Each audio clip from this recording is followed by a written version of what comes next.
Hello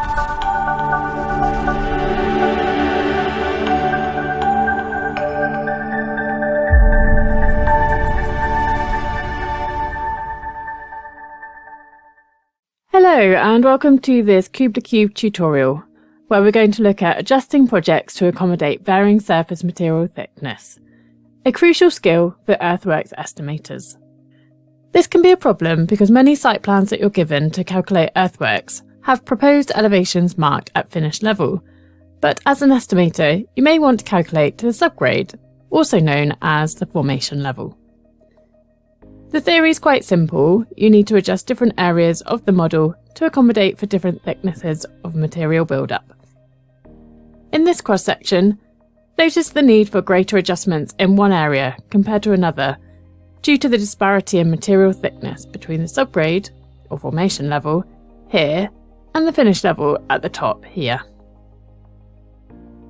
Moving on to the site plan, we have the proposed contour lines marked at finished floor level, or FFL, and with the coloured areas indicating different surface materials. Therefore, to calculate the earthworks, you need to obtain the thickness of these different material makeups from the planning documentation, and adjust the elevations of the model accordingly. In Cube2Cube, we streamlined this process with three methods: the calculator method, the offset method, and the reduce method. The calculator method is perhaps the most intuitive, but has drawbacks which we will discuss later. It involves using a calculator to manually reduce the proposed levels down to the formation or subgrade level before inputting into Cube2Cube. This might be useful if you have a simple project like this one, with just the contour lines and some platforms. Here you have the platform at 200 meters, and you know that the material thickness is 300 millimeters. You can just use a calculator and subtract 0.3 from 200 and input that as the platform level, in this case 199.7. Then you are calculating from the subgrade, not the finished floor level. This method might suit simple projects, but it poses challenges, which is why we don't recommend the calculator method. The first problem is that it is nice to be able to look at the numbers that you've input and check them against your plan. But with this method, that is not possible because you've entered a different number. On top of that, it doesn't work very well if you have contour lines or points defining your proposed. If you can imagine, you have a site plan like this, with many contours or points, and you need to adjust the different areas by different amounts. When using the calculator method, you would not only have to split the contours up into different sections and adjust them all manually, you'd have to use a calculator to make an adjustment for every point.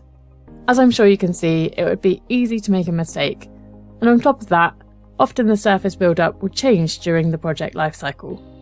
If the architect says, actually, the 200mm build-up has changed to 300mm, you'd have to go through each point and contour and change it. This would be infuriating. Though quick and somewhat intuitive, the calculator method falls short in terms of efficiency and accuracy, especially when dealing with complex projects or evolving surface build-up requirements. We don't recommend this method. However, when you collaborate with others, you might see projects with this setup, so it's good to be aware of it. In contrast, we recommend the offset and reduce methods for their effectiveness and handling complex projects with ease and precision. We'll have a look at these now. Okay, the first recommended workflow we're going to cover uses the offset method. This method uses the Z offset in an elevation element to adjust elevations down to the subgrade level. To enable the offset option, you'll need to change the offset drop-down to Z. And once selected, you'll see the option to adjust the Z offset. By entering a negative value, which corresponds to the thickness of your material layers, the elevation element will adjust to the subgrade level. For example, if we add a minus 300 for the gardens, this will lower them by 30 centimeters. Of course, for this to work, areas of your site with different construction thicknesses need to be defined in separate elevation elements. This isn't always practical, but we will discuss that later. So in this housing project, I have separate elements for gardens, building pads, garages, shed drives, roads, etc., with each one potentially requiring a unique construction thickness. So we're going to go through making these adjustments, lowering building pads by -300, and the same for garages.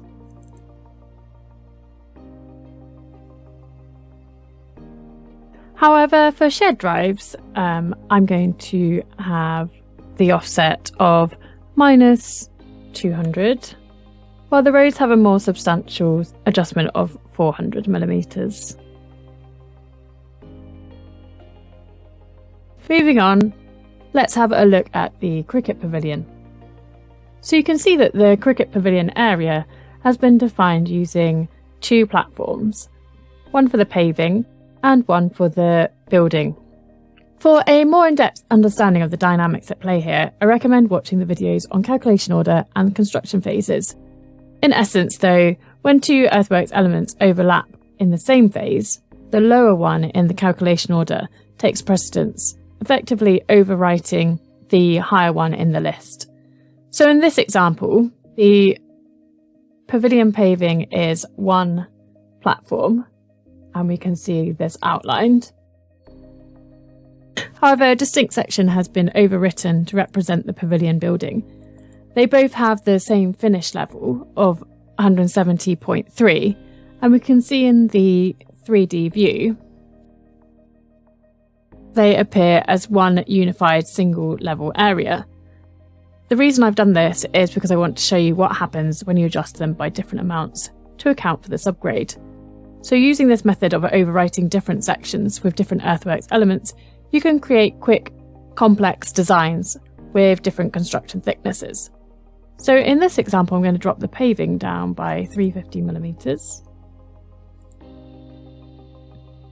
Make sure that you put the minus.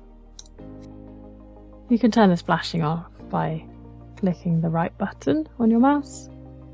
And you can see that it reduces the platform, but the pavilion building itself stays where it is because that hasn't been adjusted yet. So then I'm going to adjust that down by even more, so -600.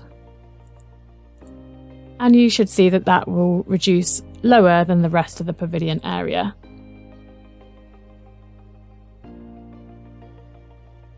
Another thing I should mention with the areas inside other areas is that it's worth setting the batter slope, which is the gradient of these side slopes, to 0.01, because these elements have been used to define different areas of construction thickness. But you don't want the side slope here, you want them to be as close to vertical. This is true of the building pad areas. So those have been set to 0.01. And I'll do the same for the garages. That's the offset method. When checking your inputs, rather than manually scrutinising each element, a more efficient approach is to export the data as a spreadsheet. So just go to File, and then Create Spreadsheet and Input Data. From this, you can review all your earthworks elements and their corresponding offsets that you've input, ensuring accuracy and consistency in your project data. You can see here that the footpath and the detention pond haven't got an offset, so you might wish to go back and add those in. Another thing to ensure accuracy is not only viewing the model in 3D, but also inspecting the design in the 2D design view.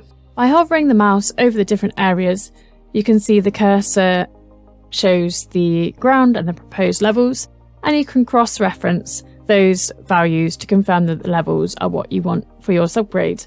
For example, the pavilion building, you can see that we have set it to 170.3 with an offset of -600, giving us a proposed of 169.7. When adjusting areas to subgrade, the element colours display is incredibly helpful. You can find it here, and it shades each element with a colour which you can adjust according to the plan. This just makes it much easier to understand what areas are being modified. In summary, remember to define areas with differing surface materials as separate elements at finished floor level. Apply the appropriate negative offset to each element, and keep in mind that where elements intersect, the lower element in the list takes priority. This approach will ensure accurate modelling and efficient design. The offset method offers several advantages for your design projects. Elevations are taken off at finished floor level, which is ideal for creating clean models that are easy to manage. However, a potential drawback is that it's not always that practical with site plans that define proposed grades using a single set of contours. In these cases, splitting the contours into distinct sections can be challenging. For such situations, we recommend using the reduce method. Okay, for the reduce method, we are going to look at this project to address the challenge of working with contour lines that are difficult to split into separate elements. Contours often span across multiple areas, making it tricky to break them into different elements, like we just did in the offset method, especially when they represent a continuous surface, instead of adding extra elevation data to our plan, which is unproductive. The reduce method allows us to build a complete surface from all the contours and then adjust different sections as needed. Looking at this project, you can see we've already defined the existing ground, performed a topsoil strip, and in the third phase we have started the bulk earthworks. With this method, we first need to define the finish levels using an absolute element. In this case, we've used a feature surface. So absolute elements are based on a fixed datum, like mean sea level, and most commonly with projects like this, a single feature surface is created with contour lines, and then it's optional to add break lines or points. You could also add platforms for details such as building pads. It's good practice to name each of your elements. So this surface we can name finished levels. There we are. Once the finished levels are defined, we then need to add our relative reduce elements to adjust the surface down to subgrade. If you click the plus icon, you'll see that the reduce option is labelled for topsoil strip, but also applies to construction thickness. When these are placed over the ground, it reduces the surface from the existing ground level. However, when placed below absolute elements in the list, it reduces those surfaces. The reduce method is useful because it allows for different thickness adjustments across the site, depending on the construction requirements. Okay, so for example, let's adjust the surface of the pump house. So I'll create a reduce element by clicking the plus and then reduce, and trace the shape of the pump house with my cursor. There we are. And then if we click next, we can add the control building within the same element, as both areas share the same surface material, which is the concrete. You can also import these boundaries from CAD or extract them from a PDF, though tracing manually is often faster. So once traced, click OK. And by default, the depth of the reduce element is set to 12 inches. If the required depth is different, such as 6 inches, we can just overtype that to adjust this value. Now, if we switch to the 3D view, we can use the cursor to check the surface areas, to check that the surface has been reduced by 6 inches. So this one, the finish level was 62. You can see on the plan is 62, and we've reduced it down by 6 inches. So the proposed is now 61.5. So we can also use the element color display, which can be found here, and it's useful for distinguishing between the adjusted areas and the unadjusted areas. So you can see that the adjusted areas are represented in the blue and the unadjusted final finish levels are in this gold. Next, we'll create a reduce element for this type B surface that we've got here. Oh, just to keep track of our adjustments, we can rename this element to adjust for concrete. And then we can add a new reduce element.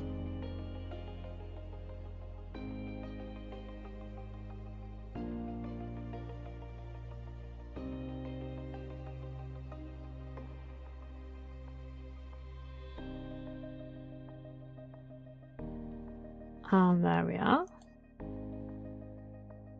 So trace the outline, and this time we're going to leave the depth at 12 inches. Click OK. Because that's the required thickness for the type B surface. And we can rename this adjust for type B. We recommend renaming the feature surface to finish levels and renaming the reduce elements to reflect the specific material adjustments. So this ensures that when you export an estimation sheet or report, the elements are clearly categorized. So this report will show volumes by element, with the lowest element taking precedence in intersecting areas. So this setup allows the finished levels to report for areas without adjustments, while adjusted areas report the cut and fill for those areas, making it easy to identify where changes have been made.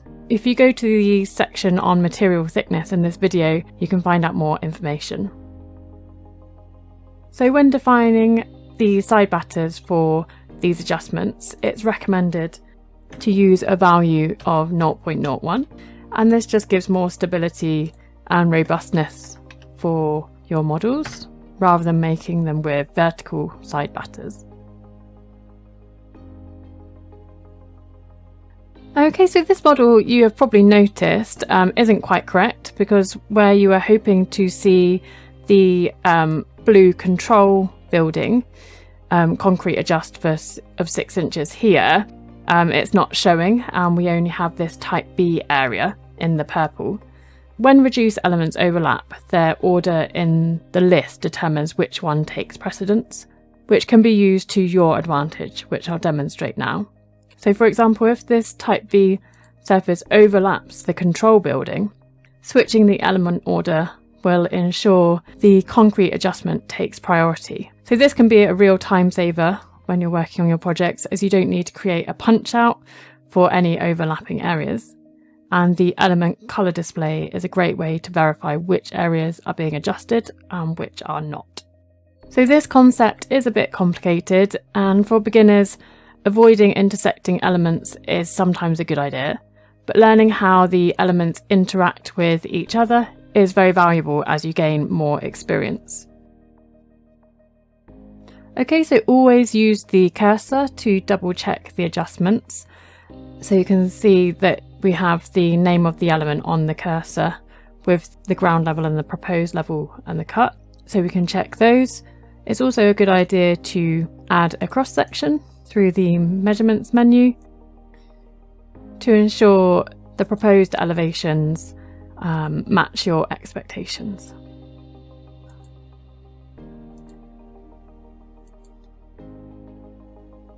Once all the adjustments are made, we'll have a fully adjusted site with different reduce elements.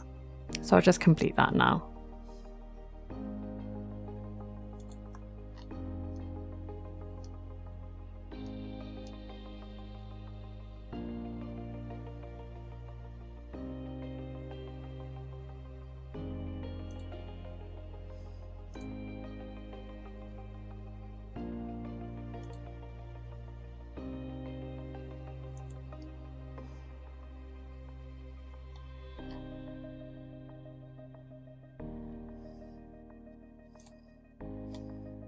Once all the adjustments are made, we'll have a fully adjusted site with different reduce elements. 12 inches for type B area, 6 inches for concrete, and 8 inches for gravel. And you can check those against the data in your each element. Key considerations for the reduce method. Reduce elements must be in the same phase as the absolute elements that they adjust, and reduce elements should appear lower in the element order than the absolute elements, and this is automatically handled by the software when they're added. Ensure that the depth from is set to auto, and when reduce elements intersect, the lower one in the list takes precedence, overriding the one or ones above it. And as you've seen, you can use this to your advantage when organising your elements. The final thing that we get asked is how do we calculate the material build-up or material thickness build-up. To calculate material thickness, there are two options. First, you can export the estimation spreadsheet by going to File, Create Spreadsheet, and then Estimation. In the spreadsheet, you can use the values in the 3D area column to calculate the required material thicknesses. You could alternatively use raise elements to calculate this. In a new phase, you can add a raise element that mirrors the reduce elements. But instead of reducing by a depth, you specify the height. However, this technique is more time consuming, but it can be useful for certain projects. Most users prefer the faster 3D areas spreadsheet method. So by using the reduce method, we can efficiently adjust different sections of the site with minimal effort, and this method allows for a sustained workflow when dealing with complex contour lines and varying construction thicknesses. The final model will reflect all necessary adjustments, and you'll have the tools to calculate material volumes and thicknesses effectively.